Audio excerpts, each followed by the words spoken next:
Pope Francis reflects on Singapore's skyscrapers and calls for fair treatment of migrant workers. In a poignant address delivered during his visit to Singapore on Thursday, Pope Francis lauded the city-state's impressive economic accomplishments, symbolized by its gleaming skyscrapers, while urging its leaders not to overlook the marginalized, particularly migrant workers. This visit marked the final leg of his 11-day tour through Southeast Asia, which included stops in some of the region's poorest nations. The Pope expressed awe at the striking modern skyline, remarking on Singapore's towers that seem to rise from the sea. Addressing both political leaders and an audience of 50,000 at the National Stadium, he emphasized the intrinsic value of human beings over material achievements. The most beautiful building, the most precious treasure, the most profitable investment in God's eyes, is ourselves, he declared. The city-state, known for its extraordinary transformation from a modest colonial port into a global financial hub, welcomed the Pope with a unique tribute, a hybrid orchid named in his honor, the Dendrobium His Holiness Pope Francis. According to the National Parks Board, the flower embodies a serene and pure beauty with its ivory-white petals tinged with soft pink.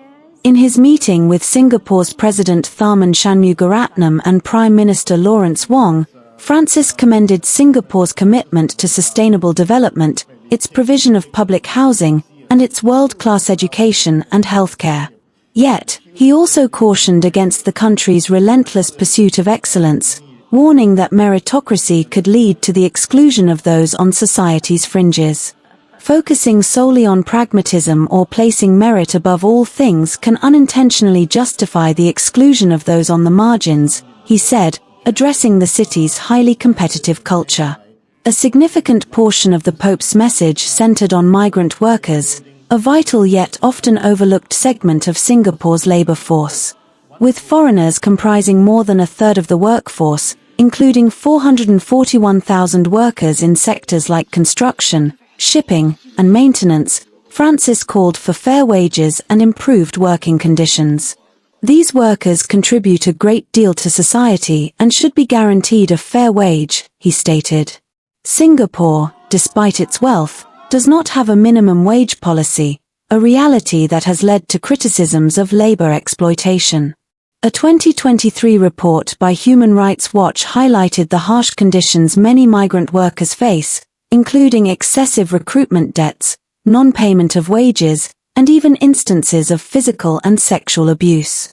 Pope Francis, known for his advocacy for the underprivileged, drew attention to the stark contrast between Singapore's affluence and the poverty-stricken countries he had visited earlier on his tour, such as East Timor, where nearly half the population lives below the poverty line.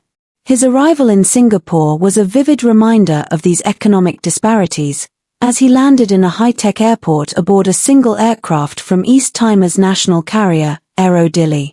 During his address, Singapore's President Shanmugaratnam acknowledged the city's commitment to sustainability and interfaith harmony, core values that have guided the nation's development since its independence in 1965.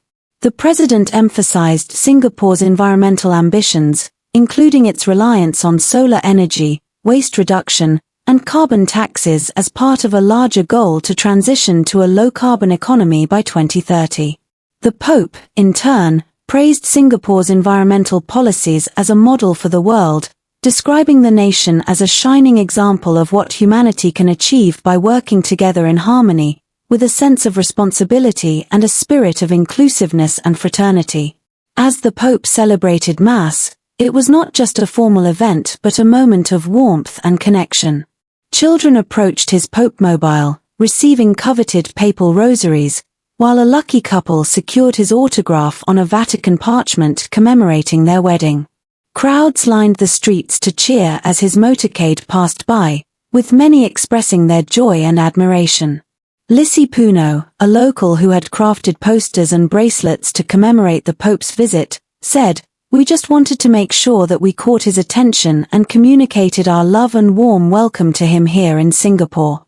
As his visit to Singapore draws to a close, Francis plans to meet with elderly citizens and attend an interfaith youth event before returning to Rome. His time in the city-state, although brief, has left a lasting impression, reinforcing his message of compassion, sustainability, and justice for all, particularly those who are often forgotten in the shadows of towering skyscrapers. Thanks for watching. Like, comment and subscribe for more updates.